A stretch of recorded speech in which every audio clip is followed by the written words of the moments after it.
진짜 빚이 막 미친 듯이 늘어나요. 맞아요. 캐피탈까지 손대가지고 하잖아. 인생이 끝나요. 우리 결혼하기 전에 반드시 결정해야 되는 게 있어요. 아무래도 결혼에 관련한 상담을 좀 많이 하시다 보니까 결혼 전에 결정해야 되는 두 가지가 사실 심리학적으로 결정해야 되는 것도 있지만 관점이 다를 수 있을 것 같아서 결혼 전에 꼭 결정해야 되는 게 뭐예요? 안고 가야 되는 것들 있잖아요. 내가 양보를 해야 되는 그런 과정. 그러니까 그거를 꼭 먼저 알고 이건 내가 책임지고 끌고 갈 수 있겠다라고 생각하고 그게 정말 맞다면은 가야 되는 거지. 저 상담하다 보면 이런 결정을 언제 하냐면 35쯤에 많이 해요. 35이 마지노선이라고 생각을 하고 이때 결혼 안 하면 안 될 것 같아.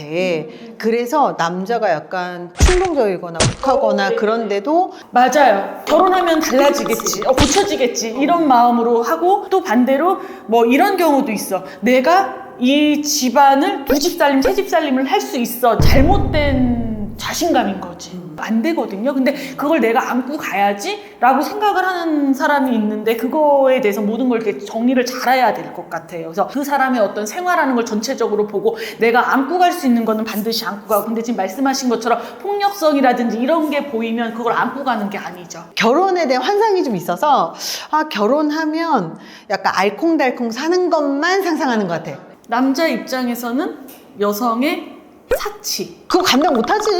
그런데도 이 여자를 소유하고 싶어. 그런 사람이 있나? 그렇기 때문에 이거를 내가 할 거야 하고서 이렇게 해서 살아. 이게 이혼 케이스인 거죠.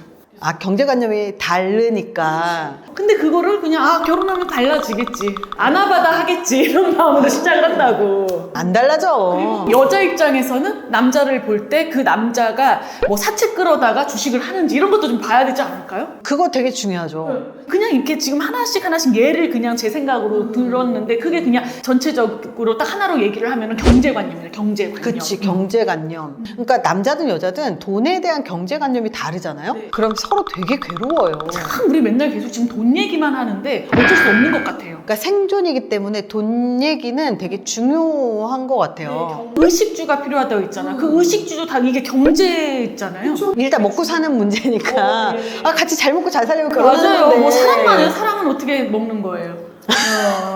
사실 아예 각자 그 관리를 하면 각자 알아서 살면 돼요. 그러면 그런 부부들은 애를 낳잖아요. 학비가 예를 들어 100만 원이야 애가. 그러면 너 50%다 50% 돼. 이런 식으로 돈을 낸대요. 근데 이 경제를 합쳐버리잖아요. 그러면 상대방의 씀씀이를 컨트롤을 못하면 진짜 빚이 막 미친 듯이 늘어나요. 맞아요. 캐피탈까지 손대가지고 하잖아. 그래서 경제관념이 없는 사람은 생각하는 게 달라요. 경제관념이 없는 사람은 항상 빚이 있잖아요. 근데 그 빚을 다 갚았어. 0이 됐어. 그러면 갚은 빚만큼의 돈을 써도 되는 캐파가 생긴다고 생각해요. 그래서 결혼 전에도 빚이 있거나 아니면 사치가 있거나 경제관념이 없는 사람들은 내가 빌릴 수 있는 돈까지가 내가 쓸 수 있는 돈이라고 생각해요. 희한하죠. 그래서 그런 분들 만나면 인생이 끝나요. 근데 심리학에서는 5대1의 법칙이라는 게 있어요. 이 5대1의 법칙이 뭐냐면 부부간이든 연인간이든 심리 연구들에서 보면 긍정적인 감정하고 부정적인 감정하고 감정 단어의 숫자만큼 사람들이 좀 느끼거든요. 근데 감정 단어의 숫자가 부정적인 감정이 거의 한 70% 정도가 돼요. 긍정적인 감정이 20-30%밖에 안 돼요. 그 얘기는 긍정적인 감정을 더 자주 느낀다고 하더라도 엄청 양이 많지 않다는 거예요. 부정적인 감정을 더 많이 느낄 수밖에 없다는 얘기인데, 부정적인 감정 자체가 생존을 위해서 꼭 필요한 감정인데 심지어 이 부정적인 감정은 문제가 해결되기 전에는 잘 안 없어지는 감정이기도 해요. 근데 긍정적인 감정은 뭔가 만족을 했었을 때 약간 포상의 느낌의 감정이잖아요. 그래서 이 감정이 사실 오래 안 가거든요. 살면서 좋은 일이 더 많아요? 나쁜 일이 더 많아요? 나쁜 일은 그렇게 많지 않아요. 사실은 임팩트가 클 뿐이지 평상시에는 되게 평온하게 살다가 임팩트 큰 게 한두 번 빵빵 터지는 거거든요. 근데 희한하게 그 사건으로 보면 부정적인 거는 되게 조금밖에 없어. 근데 이 감정이 해결이 안 돼서 이 사람만 보면 그 사건이 떠올라. 그러니까 이 사람을 너무 미워하는 거예요. 그래서 같이 계속 부대끼면 부정적인 감정이 훨씬 많이 남게 돼 있어요. 긍정적인 감정을 계속 만들려는 의도적인 노력을 해야 돼요. 그래서 결혼하기 전에 연애를 할 때도 너무 이 사람이랑 같이 지내는 게 재미있고 즐거우니까 그래서 이 사람하고 결혼하고 싶어 하는 거지. 이 사람 만날 때마다 얘는 계속 부정적이야. 나쁠 말만 해. 잔소리만 해. 안 될 것만 얘기해. 결혼하겠어요? 안 하겠죠. 근데 결혼 전에는 좋은 모습만 보여, 또 사람들이. 진짜 본 모습을 잘 안 보여요. 근데 언제 나오는 줄 알아요? 결혼을 준비할 때. 왜 결혼 준비할 때 많이 깨지잖아요. 집 문제로 깨지죠. 마지막은 집인 것 같아. 집이 어떻게 하느냐에 따라서. 근데 집 문제로도 깨지는데 혼수 때문에도 깨져요. 그쵸, 그쵸. 그러니까 한 번에 안 좋은 일이 있으려면 적어도 5번의 긍정적인 자극이 있어야 관계가 유지가 된다는 거예요. 두 번째가 결혼 전에 반드시 우리가 해야 되는 게 사람마다 되게 중요하게 생각해야 되는 게 욕구.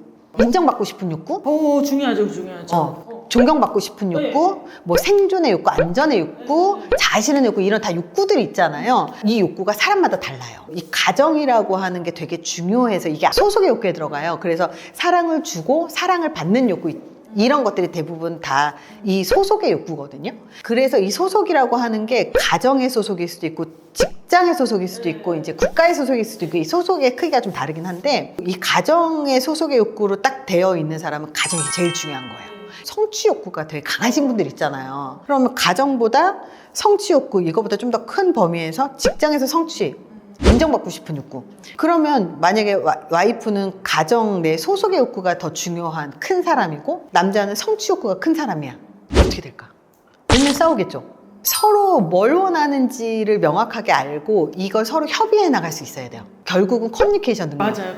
대화네요. 그래서 대화를 잘 풀어나가지 못하면 결과적으로 결혼해서도 이것 때문에 문제가 해결이 안 되더라고요. 그래서 대화가 제일 중요한 거지. 그래서 결혼 전에 결정을 해야 되는 것들이 있는데 이게 사회 경제적인 공동체의 관점에서 필요한 것들도 있고 또 심리적인 관점에서도 있는 것 같아요. 근데 우리가 살다 보면 사실 다 완벽한 건 없어요. 이 심리학에서 얘기하는 건 그냥 좀 무난하게 서로 협의를 좀 잘해서 잘할 수 있는 사람들이 서로 잘 살아간다 이 얘기고, 이 경제적인 것들을 사실 서로 기본적으로 갖춘 것들은 서로 갖춘 사람들끼리 만나는 게 사실 행복하게 살 수 있는 지름길이 아닌가. 제 경험상 사회적인 성취가 어느 정도 있는 사람들이 보면 힘든 일을 되게 많이 겪었잖아요. 되게 좌절도 많이 겪는단 말이에요. 그래서 갈등을 많이 경험을 해서인지 몰라도 그런 사람들이 좀 깊이 있는 생각들도 좀 많이 하고, 그리고 중요하지 않은 것에서 좀 많이 양보도 할 줄 알지 않나? 저는 그런 생각도 좀 들었어요. 그래서 사회적인 성취가 어느 정도는 그 사람의 성숙도를 어느 정도 약간은 좀 알려줄 수 있지 않을까, 그런 생각도 좀 들었어요.